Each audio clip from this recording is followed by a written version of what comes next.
অষ্টম শ্রেণীর শিক্ষার্থী। আজকে আমরা আপনাদের সামনে আমাদের একটি বাংলা বইয়ের একটি নাটিকা উপস্থাপন করব। সেই নাটিকাটি হচ্ছে মমতাজউদ্দিন আহমদের লেখা সুখী মানুষ। সেই নাটিকাটি অল্পক্ষণের মধ্যে একটু চরিত্র আমরা দেখে নেই। আমার নাম তানজিবা আহবাব। আমি এই নাটকে মোড়লের আত্মীয় হাসি হিসেবে অভিনয় করছি। আমি আদিল নাহিয়ান। আমি এই নাটকে মোড়লের বিশ্বাসী সাগর রহমত হিসেবে অভিনয় করছি। আমি ইশতিয়াক আহমেদ সিনান। আমি এই নাটিকাটিতে সুখী মানুষ হিসেবে অভিনয় করছি। আমি নওশাদ আহমেদ। এই নাটকে আমি মোড়ল হিসেবে পরিচিত। আমি শাকির জামান। আমি এখানে কবিরাজ হিসেবে চরিত্র করতেছি। ধন্যবাদ। আমরা এই প্রথম দৃশ্য শুনব। প্রথম দৃশ্য আমাদের এই সুখী মানুষ নাটিকার উপস্থাপন করছে। সুখী মানুষ নাটিকাটির প্রথম দৃশ্য হচ্ছে মোড়লের খুব অসুখ, বিছানায় শুয়ে ছটফট করছে। কবিরাজ মোড়লের নারী দেখছেন। মোড়লের আত্মীয় হাসু মিয়া এবং মোড়লের বিশ্বাসী চাকর রহমত আলী অসুখ নিয়ে কথা বলছে। রহমত আলী, শুনছি, ভালো করে শোনো। ওই কবিরাজ যতই নারী দেখুক, তোমার মোড়লের নিস্তার নেই। অমন ভয় দেখাবেন না, নাহলে আমি হাওমাও করে কাঁদতে লেগে যাবো। কাঁদো, মন উজাড় করে কাঁদো। তোমার মোড়ল একটা কঠিন লোক, সুবর্ণপুরের মানুষকে বড় জ্বালিয়েছে। এর গরু কেড়ে, তার ধান লুট করে তোমার মোড়ল আজ ধনী। মানুষের কান্না দেখলে হাসে। তাই বলে মোড়লের ব্যারাম ভালো হবে না কেন? হবেই না তো। মোড়লতে অত্যাচারী, পাপী, মোড়ের মধ্যে অশান্তি থাকলে ওর সাথে কাজ হয় না। দেখে নিও, মোড়ল মরি। আপনি আর আজে বাজে কথা বলবেন না, আপনি বাড়ি যান।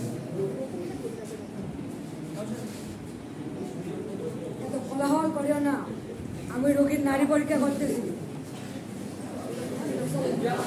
ও কবিরাজ, নারী কি বলছে? মোড়ল বাঁচবে তো? মূর্খের মতো কথা বলিও না। মানুষ ও প্রাণী অমর নয়, মানুষকে মরতেই হবে।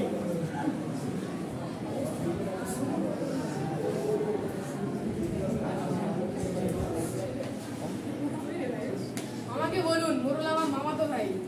মোড়ল আমার মনিব। এই নিষ্ঠুর মূর্খকে যদি বাঁচাতে যাও, তাহলে একটি কঠিন কর্ম করতে হবে। বাঘের চোখ আনতে হবে না, আরো কঠিন কাজ। হিমালয় পাহাড় তুলে আনবো? পাহাড়, সমুদ্র, চন্দ্র, নক্ষত্র কিছুই আনতে হবে না। আর সহ্য করতে পারছি না, হাড় ভেঙে গেল, আমাকে বাঁচাও। শান্ত হও। ও রহমত, মোড়লের মুখে শরবত ঢেলে দাও।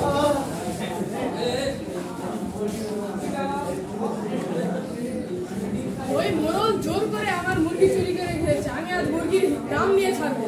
ভাই হাসু, এদিকে এসো, আমি তোমায় সব দিয়ে দেব। মোড়ল, তুমি কি আর কোনোদিন মিথ্যা কথা বলবে?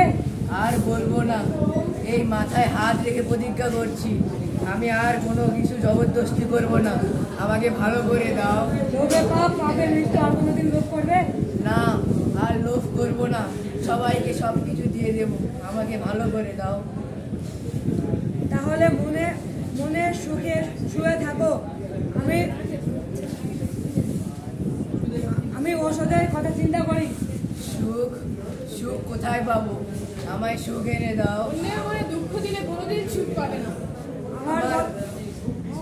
আমার কত টাকা, কত বাড়ি, আমার মনে সুখ নেই কেন? চুপ করো, যত কোলাহল করবে দুঃখ বাড়বে। হাসো, এদিকে এসো, আমার কথা শ্রবণ করো। মোড়লের ব্যায়াম ভালো হতে পারে যদি যদি যদি আজ রাত্রির মধ্যে কি করতে হবে? যদি একটি ফতুয়া সংগ্রহ করতে পারো। ফতুয়া? হ্যাঁ, জামা। এই জামা হবে একজন সুখী মানুষের। আর জামাটা মোড়লের গায়ে দিলে তৎক্ষণাৎ তার হাড় মর্ম রোগ ভালো হবে। এ তো খুব সোজা ওষুধ। সোজা নয়, খুব কঠিন কাজ। যাও, সুখী মানুষকে খুঁজতে দেখো। সুখী মানুষের জামা না হলে অসুখী মোড়ল বাঁচবে না। আমি বাঁচবো, আমায় জামা এনে দাও। 1000 টাকা বকশিশ। এরই মাধ্যমে আমাদের প্রথম দৃশ্য সমাপ্ত হলো। দ্বিতীয় দৃশ্য আর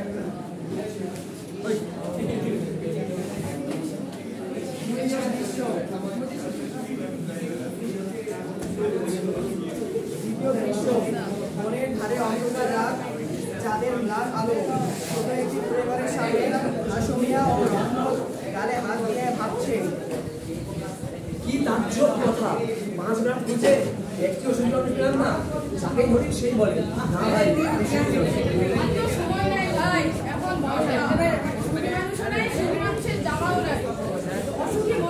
এবার মরবে। আহারে আমরা এখন কি করব? কোথায় একটা সুখী মানুষ পাবো যে কিনা পাওয়া যাবে